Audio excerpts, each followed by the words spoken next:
Bismillahirrahmanirrahim. Students, in this session, we will have some discussion and practice question on indirect cost variances. Indirect cost variances में हम लोग factory overhead के जो variances होते हैं उनको हम कैलकुलेट करते हैं और हम लोग जो है वो यहाँ पे 4 वेरिएंस जो अप्रोच है फैक्ट्री ओवरहेड को कैलकुलेट करने की उसको लेके चलेंगे, जिसमें हम लोग 2 वेरिएंसेस जो होते हैं वो हम वेरिएबल फैक्ट्री ओवरहेड के निकालते हैं और 2 वेरिएंसेस जो होते हैं वो हम लोग फिक्स्ड फैक्ट्री ओवरहेड के वेरिएंसेस कैलकुलेट करते हैं। इससे पहले मैंने आप लोगों के साथ जो वीडियोस शेयर की हुई हैं उसके अंदर मैंने उन तमाम वीडियोस को जो कि इनडायरेक्ट कॉस्ट वेरिएंस एनालिसिस के हवाले से हैं वो मैंने आपको समझाने की कोशिश की है और उसमें मैंने एक इलस्ट्रेशन को लेके आप लोगों को वेरिएबल ओवरहेड के अंदर जो वेरिएबल स्पेंडिंग वेरिएंस है या जिसको हम लोग वेरिएबल ओवरहेड रेट वेरिएंस भी कहते हैं वो कैसे कैलकुलेट करते हैं वो समझाया हुआ है। प्लस इसके अलावा हम लोग जो है वो वेरिएबल ओवरहेड एफिशिएंसी वेरिएंस जो है वो कैसे कैलकुलेट करते हैं और उसको कैसे एक्सप्लेन कर सकते हैं ये मैंने आप लोगों को बताया हुआ है। प्लस इसके अलावा जो है वो हम लोग फिक्स्ड ओवरहेड के हवाले से भी 2 वेरिएंस कैलकुलेट करते हैं, जिसमें हम लोग एक स्पेंडिंग वेरिएंस है फिक्स्ड ओवरहेड स्पेंडिंग वेरिएंस जिसको हम लोग फिक्स्ड ओवरहेड एक्सपेंडिचर वेरिएंस भी कहते हैं। ये हम कैसे कैलकुलेट करते हैं, उसका फॉर्मूला क्या होता है, वो किस तरीके से हम लोग उसको कैलकुलेट कर सकते हैं, ये मैंने समझाया हुआ है। और फिर उसके बाद जो है वो आखिरी वाला जिसमें हम लोग फिक्स्ड ओवरहेड वॉल्यूम वेरिएंस है जिसको हम लोग आइडल कैपेसिटी वेरिएंस भी कहते हैं, वो हम कैसे कैलकुलेट करते हैं। ये 4 वेरिएंसेस को मैंने उसमें एक्सप्लेन किया हुआ उस वीडियो के अंदर। इन्हीं 4 वेरिएंसेस को लेके हम लोग जो है वो अभी एक प्रैक्टिस क्वेश्चन करेंगे ताकि आप लोगों को बाकी चीजें जो भी हैं वो दोबारा से रिवाइज हो जाएं और फिर आप लोग उसको जो है वो अच्छे तरीके से समझ पाएं। इसके लिए मैंने जो कॉस्ट अकाउंटिंग मैनेजरियल एम्फेसिस है बाय चार्ल्स टी हॉर्नग्रेन उसकी बुक में से मैंने एक एक्सरसाइज को सिलेक्ट किया है जिसमें हम लोग ये चारों वेरिएंसेस को कैलकुलेट करने की प्रैक्टिस करेंगे। मैं आपके साथ जो है वो एक्सरसाइज शेयर करता हूँ, फिर उसके बाद जब हम लोग इसको सॉल्व करेंगे इस क्वेश्चन को जो कि मैंने आप लोगों को अभी जो है वो अभी आपके सामने एक क्वेश्चन आया है, इसको हम लोग जो है वो आज के क्वेश्चन के अंदर जो है वो सॉल्व करने की कोशिश करेंगे आज की डिस्कशन के अंदर और उसमें हम समझने की कोशिश करेंगे कि किस तरीके से हम लोग जो है वो वेरिएबल एंड फिक्स्ड ओवरहेड जो होते हैं उनके वेरिएंसेस जो है वो कैलकुलेट कर सकते हैं। ओके जी।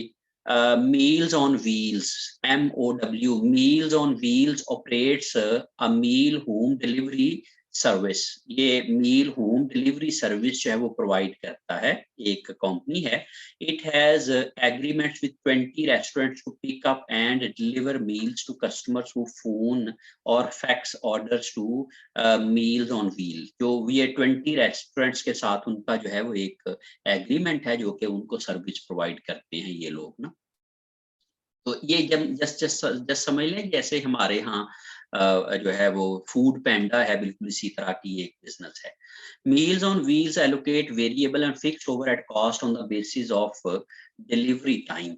और वो जो फिक्स्ड और वेरिएबल ओवरहेड्स हैं ये डिलीवरी टाइम की बेस के ऊपर जो है वो एलोकेट करते हैं। यहाँ पे लेबर आवर की बेसिस के ऊपर नहीं है क्योंकि ये एक सर्विस ऑर्गेनाइजेशन है और हम सर्विस सेक्टर में ओवरहेड वेरिएंसेस कैसे कैलकुलेट कर सकते हैं मैं इस एक्सरसाइज में आपको समझाने की कोशिश करूंगा। इससे पहले मैंने मैन्युफैक्चरिंग सेक्टर के अंदर जो होता है उसके ऊपर मैंने जो पहले लेक्चर्स थे उसके अंदर मैंने 2 क्वेश्चंस करवाने की कोशिश की है, वो भी मैं आप लोगों के साथ शेयर कर दूंगा उन वीडियोस को भी, तो वो भी आप लोग देख सकते हैं ताकि आपकी जो है वो ज्यादा से ज्यादा प्रैक्टिस जो है वो आपको अवेलेबल हो सके। मील्स ऑन व्हील्स ओनर जोश quarter obtained the following information for May 2012 overhead costs। उनकी जो ओवरहेड कॉस्ट जो है वो 2012 के लिए वो उन्होंने ये बताई है, एक्चुअल रिजल्ट्स हैं और ये स्टैटिक बजट है। Meals on wheels output unit number of deliveries, जो नंबर ऑफ डिलीवरीज हैं वो कहते हैं ये 8800 डिलीवरीज उन्होंने एक्चुअल की हैं लेकिन उन्होंने 10,000 डिलीवरीज उन्होंने प्लान की थी। आवर्स पर डिलीवरी आर जो उनके लगते हैं वो हैं 0.7, एक डिलीवरी के ऊपर 0.7 आवर्स उनके जो है वो खर्च होते हैं।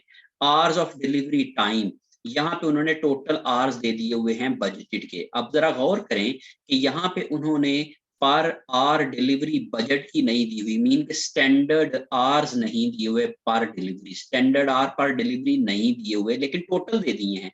इसलिए हम लोग जो है इनको टोटल को यूज करके हम स्टैंडर्ड आर्स निकाल सकते हैं, क्योंकि उनके पास अगर ये डिलीवरीज हैं और ये आर्स भी हैं, तो हम आर्स को जब डिलीवरीज पे डिवाइड करेंगे तो स्टैंडर्ड आर्स पर डिलीवरी आ जाएगा हमारे पास।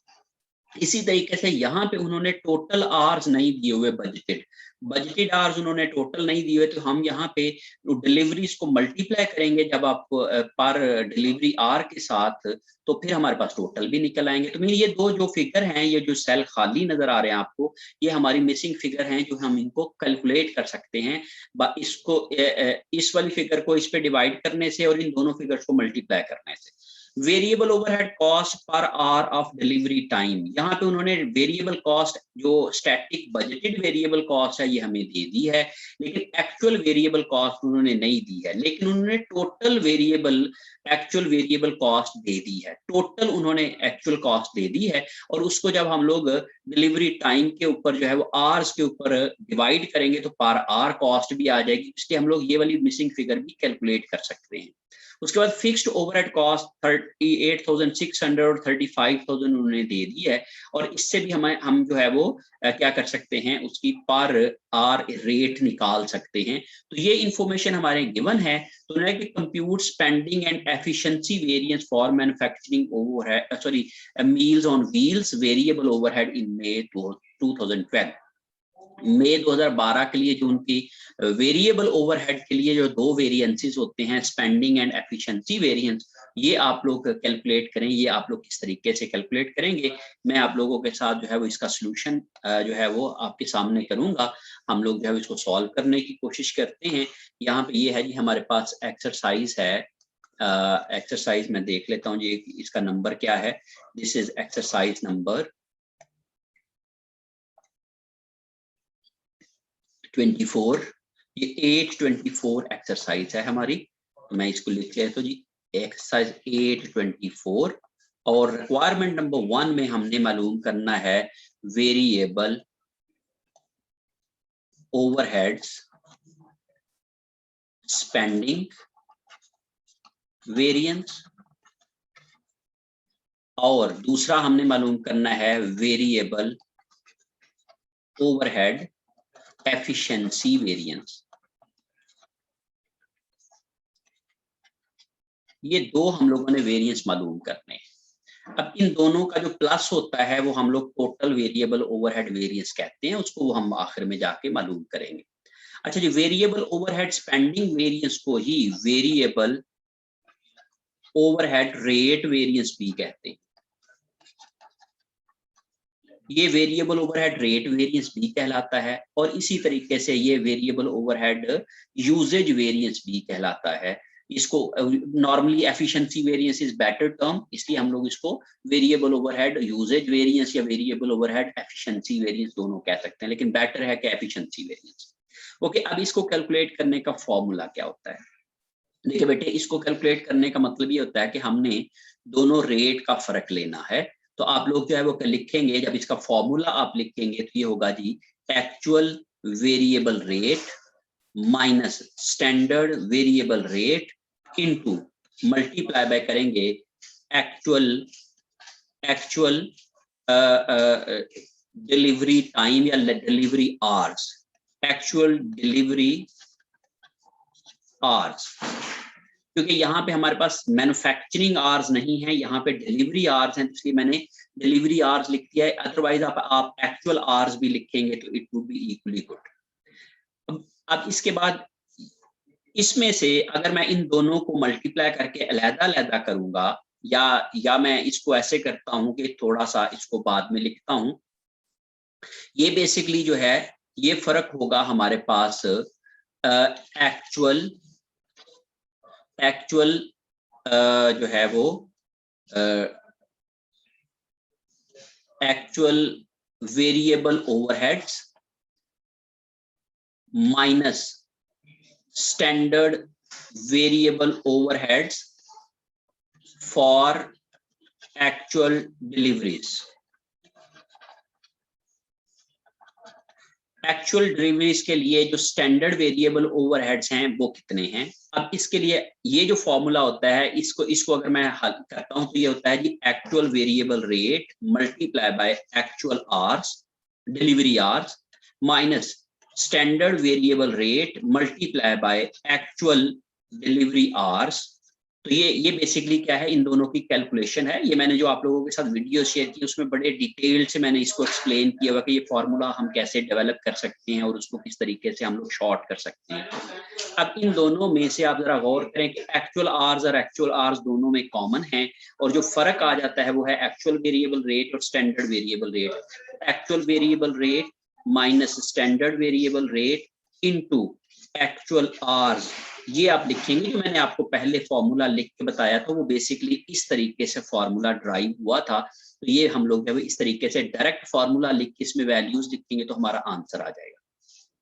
यहाँ पे हम लोग बात कर लेते हैं, ये हम कहते हैं जी के standard variable overheads for actual deliveries.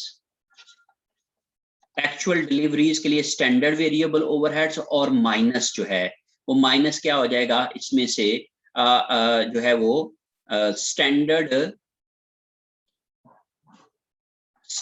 Variable overheads for standard deliveries delivery time. जो स्टैंडर्ड डिलीवरी टाइम है या एक्चुअल डिलीवरी टाइम है और यहाँ पे जो है वो standard variable overhead for standard delivery time. यहाँ पे है standard variable overhead for actual delivery time, ये है standard variable overhead for standard delivery time. अगर इसका मैं फॉर्मूला लिखता हूं तो ये आ जाता है जी के standard variable rate multiply bye ये आ जाएगा जी एक्चुअल आवर्स माइनस, यहाँ पे अगर मैं करता हूं तो यह जी standard variable rate multiply by standard hours allowed for actual production, इसको हम स्टैंडर्ड आवर्स कह रहे हैं। अब इन दोनों में से अगर आप गौर करें स्टैंडर्ड वेरिएबल रेट कॉमन आ गया तो यहाँ पे मैं लिखूंगा actual hours minus standard hours allowed जिसको हम कहते हैं और multiply by standard variable rate. तो ये बिल्कुल उसी तरीके से फॉर्मूला बन जाता है जिस तरीके से हम लोगों ने लेबर के फॉर्मूलाज बनाए थे। तो याद रखें ये जो लेबर का एफिशिएंसी वेरिएंस होता है और वेरिएबल ओवरहेड का एफिशिएंसी वेरिएंसेस होते हैं और लेबर का जो रेट वेरिएंस होता है और एफओएच का जो रेट वेरिएंस होता है, दोनों की लॉजिक जो है वो सेम होती है। उसमें हम लोग ये वैल्यूज पुट करते हैं तो हमारा आंसर आ जाता है। अब हम लोग इसमें जो है वो वैल्यूज पुट कर लेते हैं। आप देखें जी एक्चुअल वेरिएबल रेट जो है वो हमें अगर बेटे हमारे पास रेट्स के साथ वैल्यूज दी हुई हो तो हम ये वाला फॉर्मूला लगाएंगे, लेकिन अगर रेट्स के साथ फॉर्मूला ना दी हुई हो वैल्यूज और टोटल वैल्यूज दी हुई हो तो फिर हम लोग ये वाले फॉर्मूले को यूज करके क्या कर सकते हैं, इनकी फिगर्स को कैलकुलेट कर सकते हैं। तो मैं यहाँ पे आप लोगों को जो रेट्स के साथ फॉर्मूला है वो करवाने जा रहा हूं और अगर हमें कोई रेट नहीं दिया हुआ होगा तो हम लोग रेट को मालूम कर लेंगे। देखें जी सबसे पहले हमने ये कहा कि जो उनके पास स्टैंडर्ड वेरिएबल रेट है वो कितना है। तो देखो जी जहाँ पे ये जो बजटेड होते हैं स्टैटिक बजट ये बेसिकली स्टैंडर्ड पे बनाए जाते हैं। तो variable overhead cost per hour of delivery time ये जो है ये स्टैंडर्ड रेट आ गया है यहाँ पे, ठीक है ना जी। और एक्चुअल रेट क्या है, ये एक्चुअल रेट हमें क्योंकि गिवन नहीं है तो हम लोग क्या करेंगे एक्चुअल आवर्स को एक्चुअल कॉस्ट को एक्चुअल आवर्स पे डिवाइड करके रेट निकाल सकते हैं। तो 10,296 को जब आप डिवाइड करोगे 5,720 के ऊपर तो आपके पास एक्चुअल रेट आ जाएगा। तो यहाँ पे आप एक्चुअल रेट इसको लिख सकते हैं। तो मैंने जो मिसिंग फिगर थी वो कैलकुलेट कर लिया है। अब आप जरा गौर करें कि एक फिगर उन्होंने हमें टोटल दी हुई है और दूसरी फिगर उन्होंने हमें पर यूनिट दी हुई है। हम लोग दोनों फॉर्मूला का ब्लेंड भी बना के इसको जो है वो कर सकते हैं। मैं इन दोनों का जो है ये वाला जो आंसर है इसमें लिख दूं और इसमें ये वाला जो है वो इन दोनों का जो आंसर मिलके दिया हुआ है वो मुझे गिवन है और इन दोनों को मैं मालूम कर सकता हूं। तो मैं actual variable rate multiply by actual hours actual cost बनती है। ये बेसिकली एक्चुअल कॉस्ट है। जो एक्चुअल कॉस्ट मुझे दी हुई है वो है मेरे पास 10,296 की एक्चुअल रिजल्ट्स के अंदर। तो 10,296 ये मुझे दिया हुआ है। लेकिन अदरवाइज मैं अगर रेट के साथ करता हूं तो एक्चुअल वेरिएबल रेट बराबर होगा 10,296 डिवाइडेड बाय एक्चुअल आवर्स जो हैं जो मुझे मेरे जो डेटा में मुझे गिवन है वो है जी हमारे पास 10,296 और 5,720 उसके आर्स हैं। तो मैं इसको जो है वो 10,296 और 5,000 जो है वो अमाउंट है जी 5,720 5,720 की ये फिगर है। और जब मैंने 10,296 को डिवाइड किया है 5,720 के ऊपर तो ये मेरे पास 1.8 जो है वो रेट निकल आया। तो मैं यहाँ पे लिख दूंगा 1.8 माइनस मैं करूंगा। अब देखो 1.8 को मल्टीप्लाई करूंगा एक्चुअल आवर्स के साथ तो वही वाली फिगर निकल आएगी। इसलिए आप लोग टोटल फिगर लिख के और माइनस जो है वो इसको इस तरीके से भी करके कर सकते हैं। तो दोनों अप्रोचेस ठीक है। अब मैं चूंकि आपको फॉर्मूला लेके करवा रहा हूँ इसलिए मैंने आप लोग को इस तरीके से समझाने की कोशिश की है कि अगर आपके पास रेट नहीं गिवन है तो आप रेट कैलकुलेट कर सकते हैं। स्टैंडर्ड वेरिएबल रेट जो है वो हमें गिवन है हमारे क्वेश्चन के अंदर, जो मैं दिखाने जा रहा हूं आपको वो है 1.5। तो ये हम यहाँ पे यूज कर लेंगे, दैट इज 1.5। तो मैंने वहां पे लिख लिया 1.5, ये 1.5 आ गया। और एक्चुअल आवर्स मुझे गिवन है जो मैंने यहाँ पे भी यूज की है 5,720, तो मल्टीप्लाई बाय 5,720 करूंगा तो इस लिहाज से ये आ जाएगा जी 0.3 मल्टीप्लाई बाय 5,720। तो ये मेरे पास जो जवाब आ जाएगा 5,720 को जब मैं मल्टीप्लाई करूंगा 0.3 के साथ तो ये आ जाएगा जी 1,716 की फिगर आ जाएगी। ये डॉलर अमाउंट में है। और ये अब फेवरेबल है कि अनफेवरेबल है, तो इसको करने के लिए आप देखें जरा कि एक्चुअल वेरिएबल रेट था 1.8, स्टैंडर्ड रेट था 1.5, मीन हमें जो अलाउड था वो था 1.5 पर डिलीवरी आर, और एक्चुअली हम लोगों ने जो खर्चा किया है वो है 1.8 पर डिलीवरी आर। तो इस लिहाज से मेरे पास जो है वो ये जो है वो अनफेवरेबल सिचुएशन बन गई है क्योंकि मेरा एक्चुअल खर्चा ज्यादा है एज कंपेयर्ड टू बजटेड के या स्टैंडर्ड के। तो इसलिए ये मेरे पास जो है वो क्या है, अनफेवरेबल वेरिएंस आ जाएगा। तो ये मैंने यहाँ पे आपको कैलकुलेट करना सिखा दिया है। ओके दूसरी सिचुएशन क्या है कि standard variable rate multiply by actual hours और actual hours minus standard hours. Actual hours मुझे गिवन है मेरे क्वेश्चन में वो है 5,720 के, और स्टैंडर्ड आवर्स जो है वो नहीं गिवन है। अब स्टैंडर्ड आवर्स क्या होते हैं, तो स्टैंडर्ड आवर्स बराबर होते हैं बेटे standard hours allowed for actual output. Standard hours allowed for actual output. तो स्टैंडर्ड आवर्स अलाउड क्या होता है, actual deliveries multiply by R per delivery, standard R per delivery. Okay अब आप जरा गौर करें हमारे डेटा में उन्होंने जो एक्चुअल डिलीवरीज हमें बताई हैं वो है 8800, और स्टैंडर्ड आवर्स पर डिलीवरी जो उन्होंने दिया हुआ है वो है वो 0.7। तो 8800 को जब 0.7 के साथ मल्टीप्लाई करेंगे तो हमारे पास स्टैंडर्ड आवर्स अलाउड आ जाएंगे। तो 8800 मल्टीप्लाई बाय 0.7, तो अब आप इसको कर लेते हैं 8800 को 0.7 के साथ मल्टीप्लाई करेंगे तो ये आ जाएगा 6,160 आवर्स जो हैं ये हमें स्टैंडर्ड चाहिए 8800 डिलीवरीज को पूरा करने के लिए। तो यहाँ पे मैं लिख देता हूँ 6,160 आवर्स इस तरह से चाहिए। मल्टीप्लाई बाय स्टैंडर्ड रेट हमें ऑलरेडी गिवन है जो कि हमने यहाँ पे भी यूज किया था, स्टैंडर्ड रेट दैट इज 1.5। तो मैं यहाँ पे भी 1.5 लिख दूंगा। अब इसके मुताबिक जब मैं इन दोनों का फर्क लूंगा 5,720 का और 6,160 का, तो ये मेरे पास आ जाएगा जी 440 आवर्स मल्टीप्लाई बाय 1.5 रेट के साथ जब इसको मल्टीप्लाई करूंगा तो मेरे पास जो है वो जो आंसर आ जाएगा वो है 660 की, ये 660 आ गया। अब ये फेवरेबल है कि अनफेवरेबल है, बेसिकली ये मैंने वर्किंग की है नीचे। अच्छा ये फेवरेबल है कि अनफेवरेबल है, मैंने कहा कि मुझे 8800 डिलीवरीज के लिए 6160 आवर्स काम करना था, लेकिन मैंने एक्चुअली 5720 आवर्स लगाए हैं, तो इसलिए मेरे पास जो ये 440 मैंने ज्यादा आवर्स लगा दिए हैं, इसलिए ये अनफेवरेबल सिचुएशन बनेगी। इस लिहाज से मैं ये भी वेरिएंस क्या लिखूंगा, अनफेवरेबल लिखूंगा। और इसके जो रीजंस होती है, ज़ाहिर है आर्स हैं, तो आर्स की जो रिस्पॉन्सिबिलिटी बनती है वो प्रोडक्शन डिपार्टमेंट की या डिलीवरी डिपार्टमेंट की यहाँ पे बनेगी, और उसके जो रेट होता है तो वो तो ऑफ कोर्स हम लोग एक्सपेंसेस की बेस के ऊपर ओवरहेड के तौर पे निकालते हैं, तो वो जो टॉप मैनेजमेंट होती है या अकाउंट्स डिपार्टमेंट होता है वो अपने जो है वो ओवरहेड अप्लाइड रेट निकालता है। इसलिए यहाँ पे ज्यादा जो एफिशिएंसी का ही इशू होता है, और एफिशिएंसी जो है वो हम लोग क्या करते हैं, प्रोडक्शन डिपार्टमेंट या इस किसी केस के अंदर जो है वो डिलीवरी डिपार्टमेंट की रिस्पॉन्सिबिलिटी होगी। अब हम अगली बात कर लेते हैं कि इन वेरिएंसेस को हम एक्सप्लेन कैसे करेंगे। what is the explanation? Explanation जो है वो हम लोग करेंगे इसी तरीके से, मैं दो हिस्सों में डिवाइड कर लेता हूं अपने जो उसी तरीके से।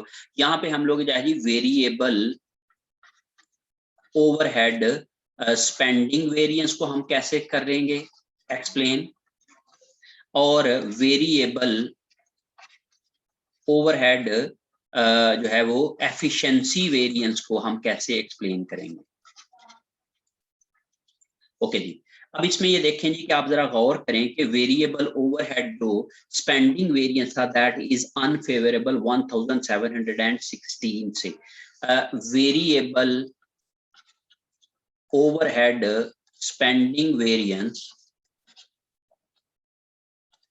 is 1716 unfavorable, which means that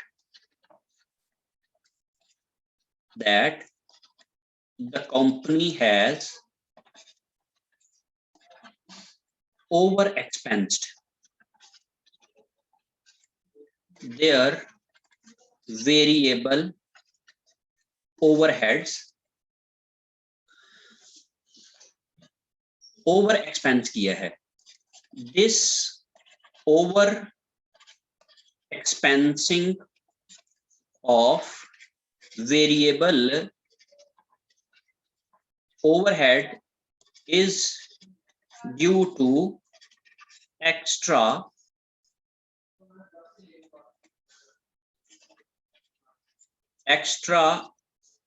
rate of 0.3 per delivery time, delivery hour 0.3 पर डिलीवरी आर उनका जो है वो क्या है, एक्स्ट्रा रेट उन्होंने पे किया है। They should have to pay 1.5 per R, but actually they paid 1.8 per hour for variable overheads. So due to this extra rate payment, their overhead expenses are more than allowed. उनके जो overhead expenses थे वो allowed से ज्यादा आए हैं। तो इस तरीके से आप क्या है इसको एक्सप्लेन कर सकते हो कि ये आपका जो है वो किस तरीके से फेवरेबल अनफेवरेबल जो वेरिएंस आता है वो किस तरीके से आपका यहाँ पे जो है वो एक्सप्लेन किया जा सकता है। एक्चुअल वेरिएबल रेट और स्टैंडर्ड वेरिएबल रेट का जो फर्क होता है उसकी वजह से ये वेरिएंस आता है। अब दूसरी तरफ पे हम लोग एफिशिएंसी वेरिएंस कर लेते हैं जी। Variable overhead efficiency variance is 660 unfavorable, is 660 unfavorable which means that the company has spent extra cost of $660 in terms of variable overheads due to extra delivery time. Extra delivery time की वजह से उन्होंने ये 660 की cost extra लगाई है. They should have completed the 800 deliveries जो उनकी एक्चुअल डिलीवरीज हैं. इन कितने आवर्स उनको चाहिए थे? 6160. They should have completed the 800 deliveries in 6160 hours, 6160 hours, but they actually taken 5720 hours. Oh, sorry, ये मैंने गलत कर दिया है. इसको जो है वो आप बेटे ठीक कर लें. सॉरी जी, आई एम सॉरी. ये बेसिकली अनफेवरेबल नहीं है, ये फेवरेबल है. सॉरी बेटे, वो इसकी वजह से ये मैंने गलत कर दिया. ये 5720 है और ये 6160 हैं. तो स्टैंडर्ड आवर्स ज्यादा हैं और एक्चुअल आवर्स कम हैं. हमने जल्दी काम कर लिया, इसलिए ये 660 फेवरेबल है. तो इसी तरीके से कमेंट भी चेंज हो जाएंगे. ये कमेंट जो है वो मैंने सॉरी ये गलती कर दी थी, आप इसको ठीक कर ले. ओके, अब आप यहाँ पे देखें जी, ये क्या है? ये अनफेवरेबल नहीं है, ये फेवरेबल है. तो मैं इसको फेवरेबल के लिहाज से लिखूंगा. Okay, variable overhead efficiency variance 660 favorable, which means that the company has spent less cost. means spent extra की बजाय आप क्या लिखोगे? less cost. Less cost of 60 in terms of variable overhead due to less delivery time. Due to less delivery time, they should have completed 800 delivery in 6160 hours, but they actually taken 5720 hours to complete 8800 deliveries, and thus saved. कितने घंटे उन्होंने save किए हैं? 440 hours save किए हैं. Saved 440 hours. इस तरीके से उन्होंने ये जो 440 आवर्स हैं ये सेव कर लिए हैं. तो बेसिकली फेवरेबल वेरिएंस का मतलब क्या है कि उन्होंने जितने आवर्स लेने थे उससे कम लिए हैं और उससे उनकी जो है वो आवर्स की सेविंग हो गई है. Due to this saved hours, there variable overheads expenses are saved, resulting into favorable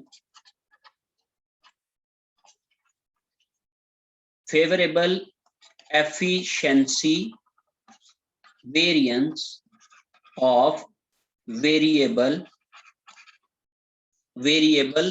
overheads.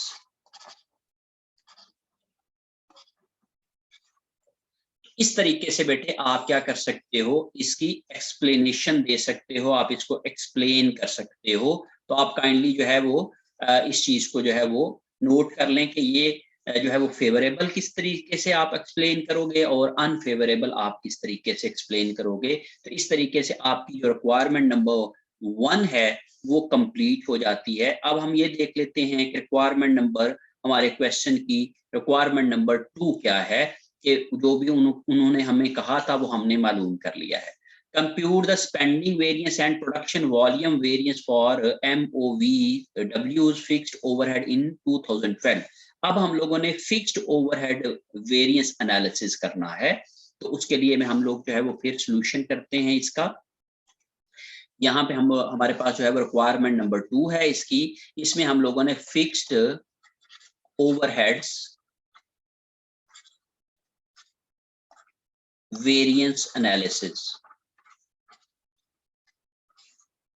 Fixed overhead variance analysis. तो बेटे इसमें भी हम लोग जो है वो 2 वेरिएंस एनालिसिस मालूम करते हैं।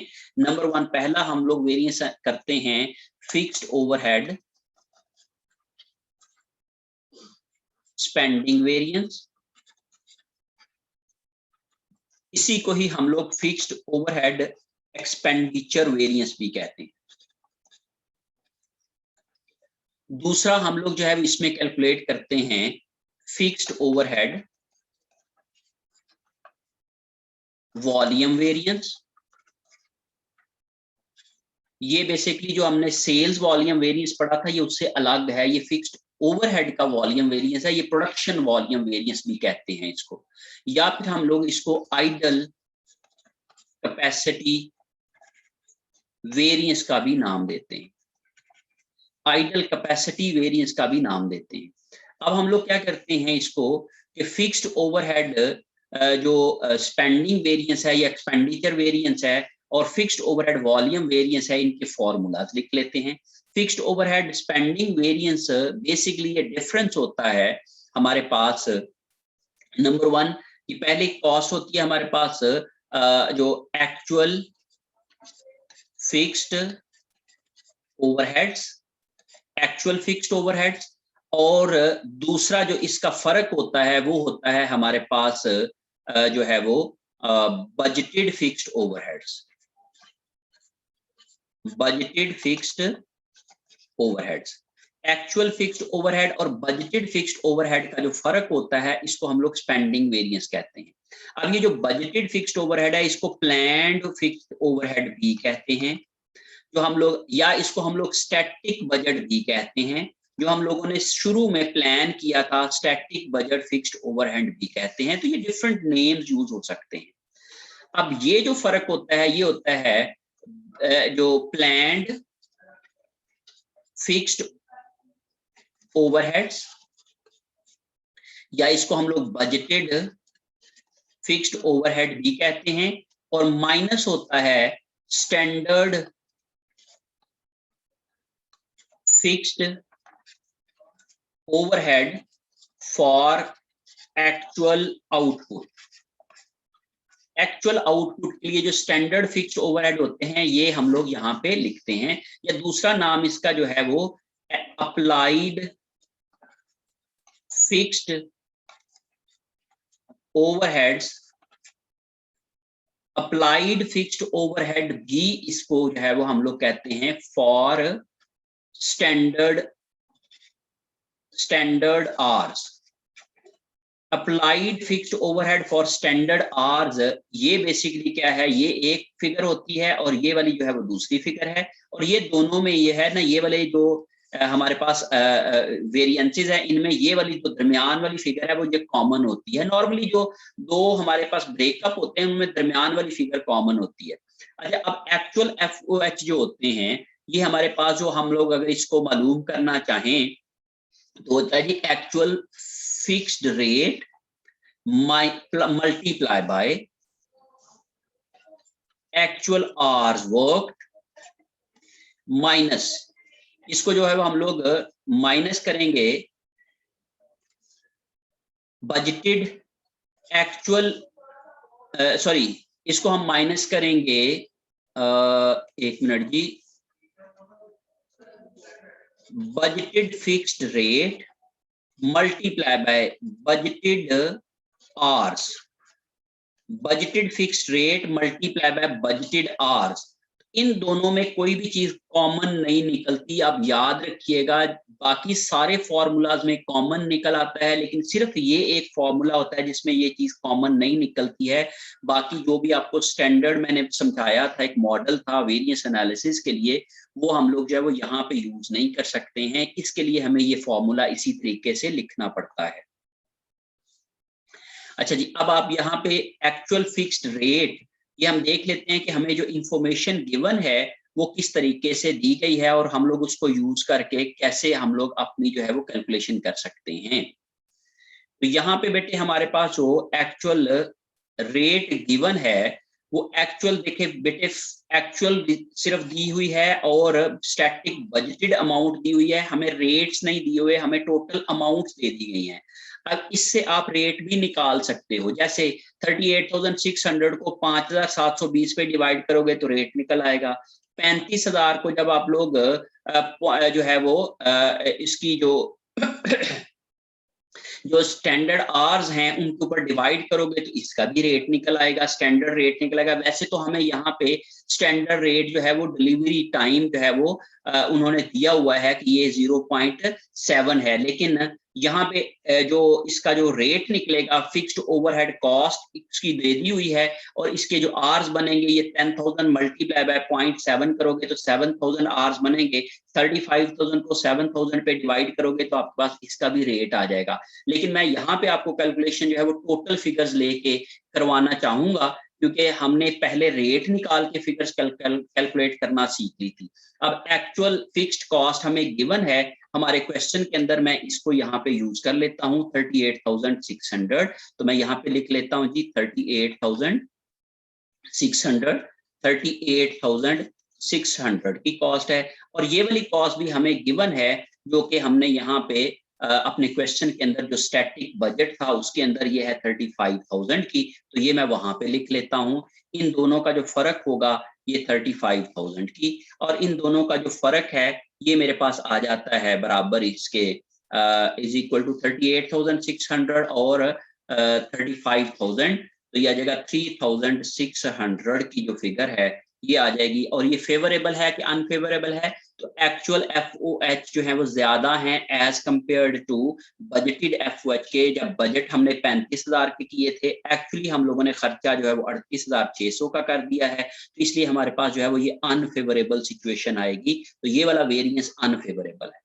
अब अगर मैं इसको दूसरे तरीके से मालूम करता हूं फॉर्मूला के अंदर वैल्यूज पुट करके, तो एक्चुअल फिक्स्ड रेट जो है वो चूंकि मेरे पास नहीं है, तो एक्चुअल फिक्स्ड रेट निकालने के लिए मैं बराबर करूंगा एक्चुअल कॉस्ट को, वो है 38,600 से, और एक्चुअल आवर्स को मैं यहाँ पे डिवाइडेड बाय एक्चुअल आवर्स करूंगा। तो आप देखेंगे एक्चुअल आवर्स मुझे गिवन है 5,720 के, तो ये मैं उसके साथ इसको डिवाइड करके रेट निकाल सकता हूँ 5,720 के साथ।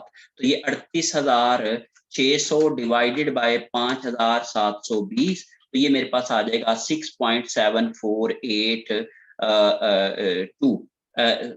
ये आ जाएगा जी 6.74825 जो है वो 25 इतना जो है वो डेसिमल प्लेसेस में ले लेता हूँ।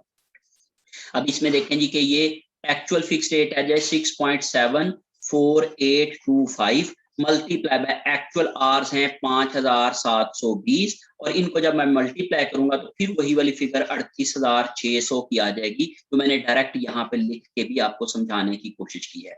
दूसरी तरफ पे मैं अगर स्टैंडर्ड इसकी जो है वो आप समझ लो कि बजटेड फिक्स्ड रेट अगर कैलकुलेट करना चाह रहा हूं, तो बजटेड फिक्स्ड रेट जो होता है, जैसे मैं यहाँ पे आपके सामने जो है वो कैलकुलेट कर लेता हूँ इसमें, यहाँ पे बजटेड फिक्स्ड रेट जो है वो बराबर होगा budgeted FOH, fixed FOH divided by budgeted hours.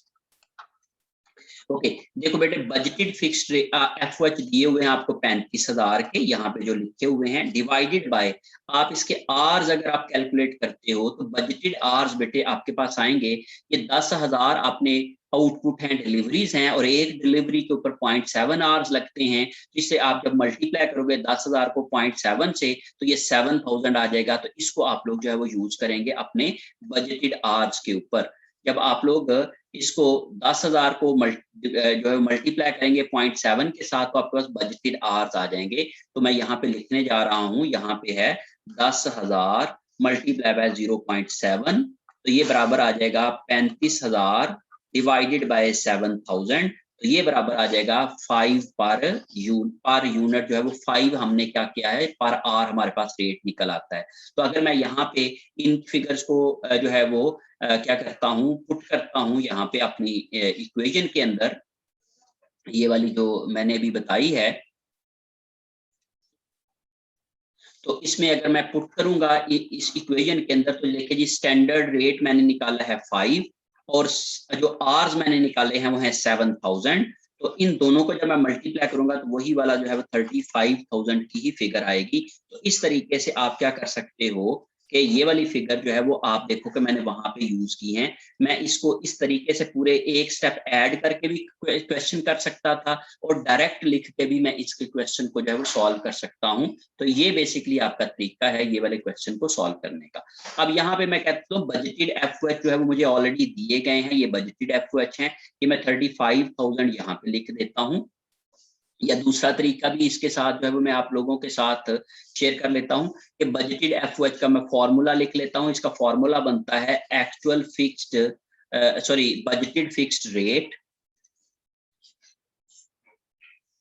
यहाँ पे मैं लिखूंगा जी budgeted fixed rate multiply by budgeted hours minus, यहाँ पे आ जाएगा, या इसको बजटेड फिक्स्ड रेट भी कह सकते हैं या इसको हम लोग स्टैंडर्ड फिक्स्ड रेट भी कह सकते हैं। ये स्टैंडर्ड फिक्स्ड रेट भी हो सकता है।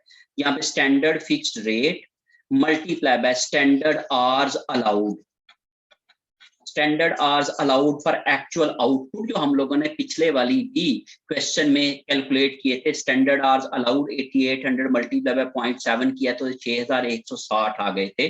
तो यही वाले भी हम यूज कर सकते हैं। अब इनमें से अब जरा गौर करें कि स्टैंडर्ड फिक्स्ड रेट कॉमन है और बजटेड आवर्स और स्टैंडर्ड आवर्स का फर्क आ जाता है। तो budgeted hours minus standard hours allowed multiply by standard fixed rate आप करोगे तो आपके पास जो है वो ये वाला बन जाएगा। अब मैं इनकी दोनों की अलग-अलग से फिगर लेके भी कर सकता हूँ, जैसे मैंने यहाँ पे किया है।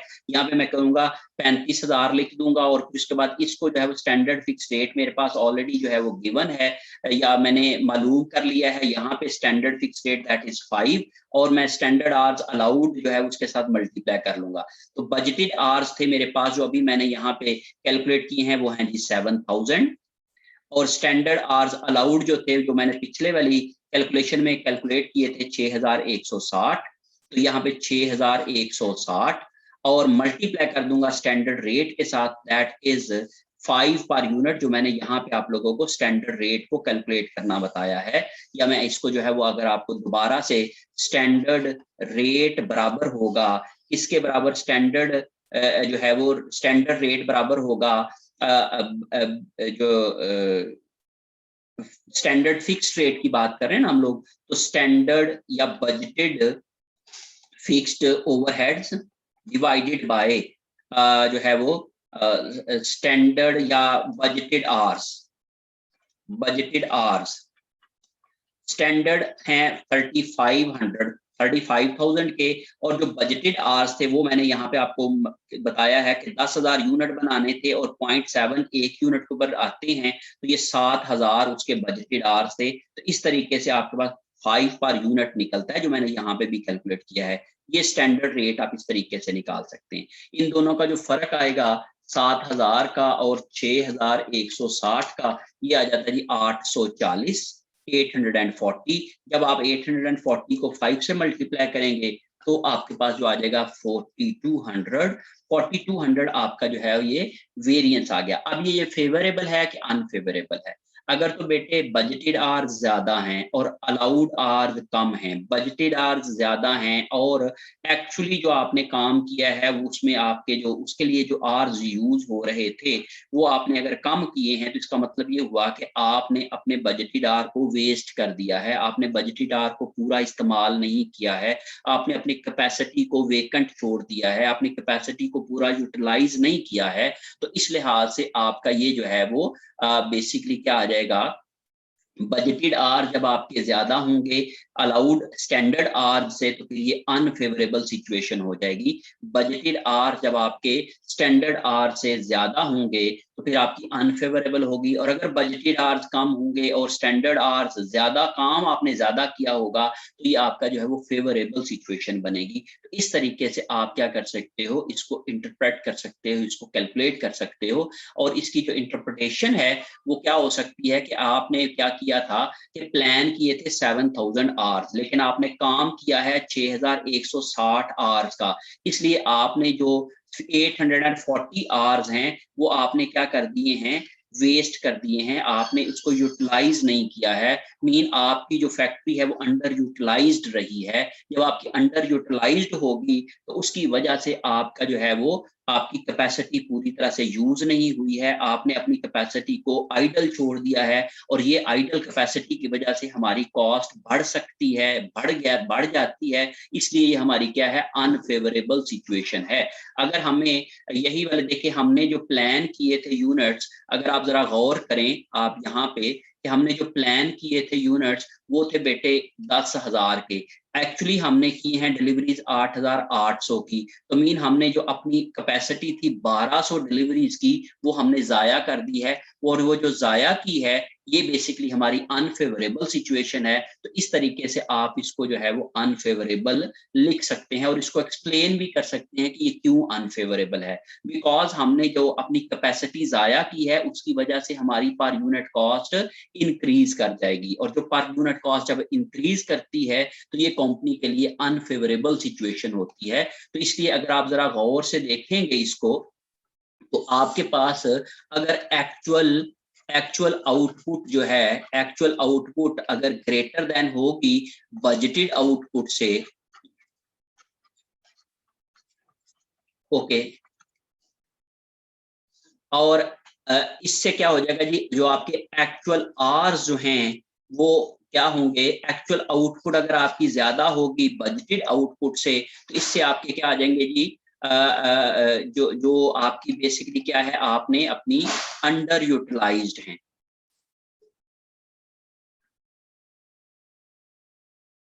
नहीं, जब आप लोगों की जो है वो, इसको चले मैं उलट करके लिखता हूं तो फिर आपको ज्यादा बेहतर तरीके से समझा पाऊंगा। अगर मैं कहता हूं जी बजटेड आउटपुट जो है, बजट जो है output is greater than actual output, उसके नतीजे में क्या होगा, जो बजटेड आवर्स हैं वो ग्रेटर होंगे standard hours allowed for actual output. अगर बजटेड आवर्स ज्यादा होंगे स्टैंडर्ड आउटपुट से, तो फिर ये क्या हो जाएगा, ये बेसिकली बनेगा बेटे अनफेवरेबल सिचुएशन। अगर बजटेड आवर्स ज्यादा होंगे एक्चुअल जो है वो अलाउड आउट आर से, तो ये अनफेवरेबल है, और अगर ये उलट होगा तो फिर ये फेवरेबल हो जाएगा।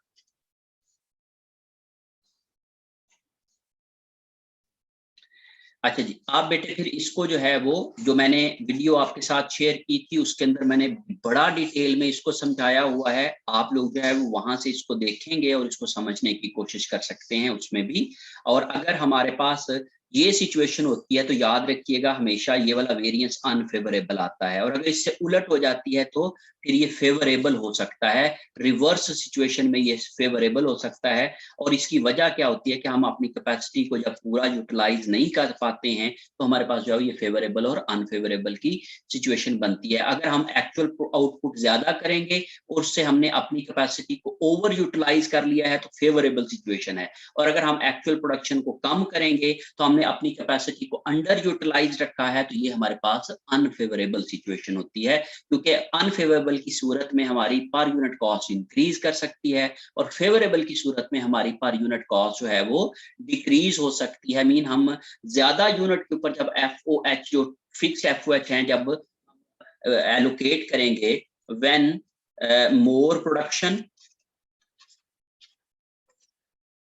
Then allocation of fixed FOH to more units resulting per unit cost decreases, जिसके नतीजे में पर यूनिट कॉस्ट डिक्रीज होती है, एंड वाइस वर्सा। और इसके अगर हमारे पास अगर प्रोडक्शन कम होगी, when more production then budget,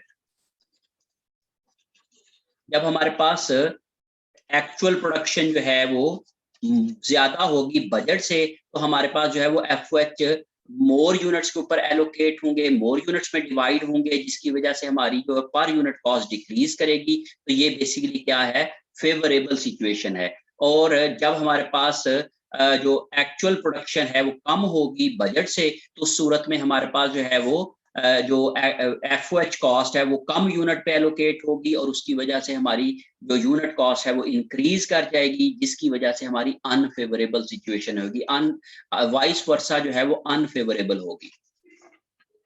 तो यहाँ पे हमारे पास जो है वो अनफेवरेबल सिचुएशन बनती है, क्योंकि हम लोगों ने जो डिलीवरीज करनी थी वो थी 10,000, लेकिन हमने एक्चुअली की हैं 8,800, तो हमारी एक्चुअल डिलीवरीज कम आई हैं। अब हमारे पास जो फिक्स्ड कॉस्ट है वो एक्चुअल डिलीवरीज पे जब डिवाइड होंगी तो पर यूनिट कॉस्ट इंक्रीज करेगी, जब इंक्रीज करेगी तो ये अनफेवरेबल सिचुएशन होगी। In this way you can understand this, और आप इसको एक्सप्लेन कर सकते हैं और उसको आप डिस्क्राइब कर सकते हैं। Thank you so much for being with me. Hope so जब आप लोग इसकी प्रैक्टिस करेंगे तो आपको मजीद इसके अंदर जो है वो क्लैरिटी आ जाएगी और आप इसको जो है वो अटेम्प्ट कर पाएंगे। Thank you very much for being